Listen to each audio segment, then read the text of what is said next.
তিনি হামলার সিদ্ধান্ত নিয়েছেন সে বিষয়ে আপনি কি বলবেন? জি, যেমনটি বলছিলাম, কংগ্রেসের অনুমোদন ছাড়া এই জায়গায় এর আগে বার্নি স্যান্ডার্স মার্কিন সিনেটর তিনি কিন্তু একটি বিল উত্থাপন করেছিলেন, কংগ্রেসের অনুমোদন ছাড়া যুক্তরাষ্ট্র সরাসরি সংঘাতে জড়াতে পারবেন না। সেই বিলের ব্যাপারে ভোটাভুটির আগেই কিন্তু মার্কিন সেনারা হামলা চালিয়ে ফেলেছে, অর্থাৎ ডোনাল্ড ট্রাম্প হামলার সিদ্ধান্ত নিয়ে নিয়েছেন। এবং এই জায়গায় ডোনাল্ড ট্রাম্পের যে মনোভাব, এই মনোভাব থেকে কিন্তু তার বরাবরের মতোই তিনি যেরকম নিজের সিদ্ধান্ত নিজে নিতে পছন্দ করেন, মার্কিন সিনেটরদের মতামতে খুব একটা পাত্তা না দিয়ে তিনি সেই পথেই হেঁটেছেন।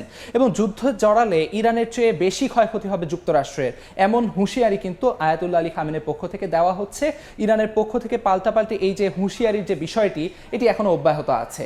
এখন যুক্তরাষ্ট্রের এই হামলার প্রতিক্রিয়া ইরান কি করে জানাবে সেটি এখনো পরিষ্কার নয়, এবং সেদিকে তাকিয়ে রয়েছে বিশ্ব। এদিকে হামলার প্রশংসা, যুক্তরাষ্ট্রের এই হামলার প্রশংসা করেছেন সাবেক ইসরায়েলি প্রতিরক্ষা মন্ত্রী। আপনি জানেন যুক্তরাষ্ট্রের এই হামলার